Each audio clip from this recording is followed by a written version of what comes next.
अंतर्राष्ट्रीय राजनीति के मौजूदा परिदृश्य में एक ऐसा मोड़ सामने आ रहा है जिसे पश्चिमी सुरक्षा व्यवस्था के लिए निर्णायक माना जा सकता है। जिस नाटो को दशकों तक अटलांटिक विश्व की सामूहिक शक्ति, एकता और सुरक्षा का प्रतीक माना गया, उसी नाटो की बुनियाद अब भीतर से हिलती दिखाई दे रही है। इसकी सबसे बड़ी वजह अमेरिका की बदली हुई विदेश नीति है, जिसने सहयोग, साझेदारी और साझा जिम्मेदारी की अवधारणा को पीछे छोड़ते हुए दबाव, सौदेबाजी और वर्चस्व को प्राथमिकता दी है। डोनाल्ड ट्रंप के दोबारा अमेरिकी राष्ट्रपति बनने के बाद ये बदलाव और अधिक स्पष्ट हो गया है, जिसका असर अब यूरोप की राजनीति, सुरक्षा और रणनीतिक सोच पर साफ दिखाई देने लगा है। ट्रंप प्रशासन ने सत्ता में लौटते ही ये संदेश दे दिया कि अमेरिका अब खुद को किसी अंतर्राष्ट्रीय नियम, संस्था या पारंपरिक गठबंधन से बंधा हुआ नहीं मानता। पिछले कुछ वर्षों में अमेरिका ने कई वैश्विक संगठनों और समझौतों से दूरी बनाई, जिससे ये धारणा मजबूत हुई कि वॉशिंगटन अब वैश्विक नेतृत्व की जिम्मेदारी के बजाय अपने तात्कालिक हितों को प्राथमिकता दे रहा है। इसी सोच का सबसे विवादास्पद प्रभाव नाटो पर पड़ा, जिसे ट्रंप ने खुले तौर पर एक असमान सौदा बताया। उनका तर्क रहा कि अमेरिका नाटो को वित्तीय संसाधन,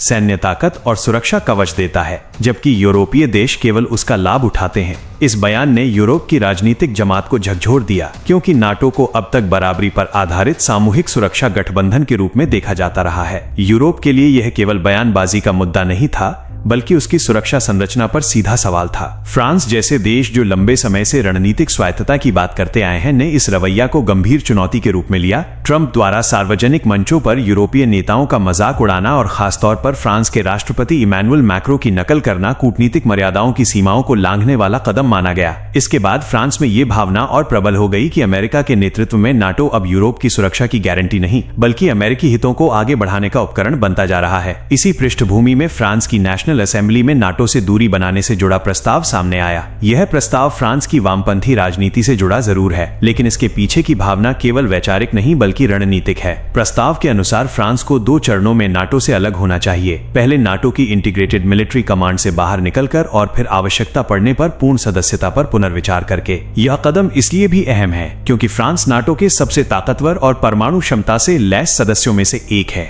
यदि फ्रांस जैसा देश ये रास्ता चुनता है तो इसका असर पूरे यूरोप की सुरक्षा संरचना पर पड़ेगा। फ्रांस की नाराजगी केवल नाटो तक सीमित नहीं है, बल्कि वो अमेरिका की व्यापक विदेश नीति से जुड़ी है। ग्रीनलैंड को लेकर डेनमार्क पर अमेरिकी दबाव ने यूरोप में गंभीर चिंता पैदा की है, क्योंकि डेनमार्क स्वयं नाटो का सदस्य है। यदि अमेरिका किसी सहयोगी देश के क्षेत्रीय हितों को चुनौती देता है तो ये नाटो की एकजुटता और विश्वसनीयता दोनों पर सवाल खड़ा करता है। फ्रांस का मानना है कि अंतर्राष्ट्रीय कानून की अनदेखी, एक तरफा सैन्य कार्यवाहियां और सहयोगियों को सार्वजनिक रूप से नीचा दिखाने की प्रवृत्ति यूरोप की दीर्घकालिक सुरक्षा के लिए खतरनाक है। इतिहास भी इस बहस को और गहराई देता है। फ्रांस पहले भी 1966 में राष्ट्रपति चार्ल्स डी गॉल के नेतृत्व में नाटो की सैन्य कमांड से बाहर निकल चुका है, क्योंकि तब भी अमेरिकी वर्चस्व को लेकर चिंताएं थी। 2009 में फ्रांस की वापसी जरूर हुई, लेकिन आज हालात एक बार फिर उसी मोड़ पर खड़े दिखाई देते हैं। फर्क सिर्फ इतना है कि इस बार असंतोष केवल फ्रांस तक सीमित नहीं है, बल्कि पूरे यूरोपीय संघ में फैलता नजर आ रहा है। अमेरिका और यूरोप के बीच आर्थिक मोर्चे पर भी तनाव बढ़ता गया है। अमेरिकी टैरिफ नीति, विशेष रूप से यूरोपीय उत्पादों पर लगाए गए शुल्क, ने व्यापारिक रिश्तों में खटास पैदा की है। यूरोपीय संसद में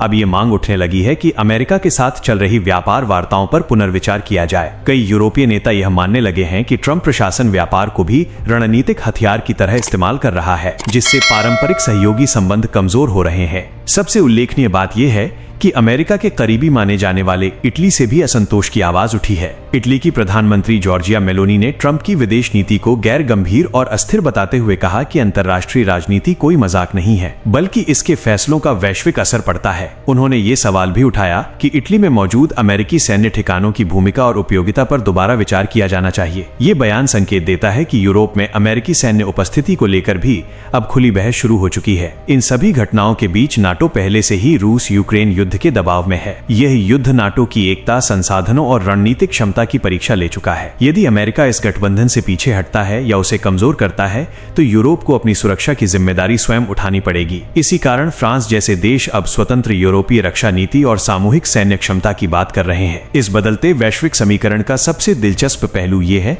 कि अमेरिका और यूरोप के बीच बढ़ती दूरी का सीधा लाभ भारत को मिलता दिखाई दे रहा है। यूरोपीय देश अब भारत को एक भरोसेमंद, स्थिर और दीर्घकालिक साझेदार के रूप में देखने लगे हैं। अमेरिका से रिश्तों में अनिश्चितता, रूस के साथ बिगड़ते संबंध और चीन पर अत्यधिक निर्भरता के बीच भारत एक ऐसा विकल्प बनकर उभरा है जो संतुलन प्रदान कर सकता है। आपकी राय क्या है? कमेंट करके जरूर बताएं और चैनल पे नए हैं तो सब्सक्राइब जरूर करें। धन्यवाद।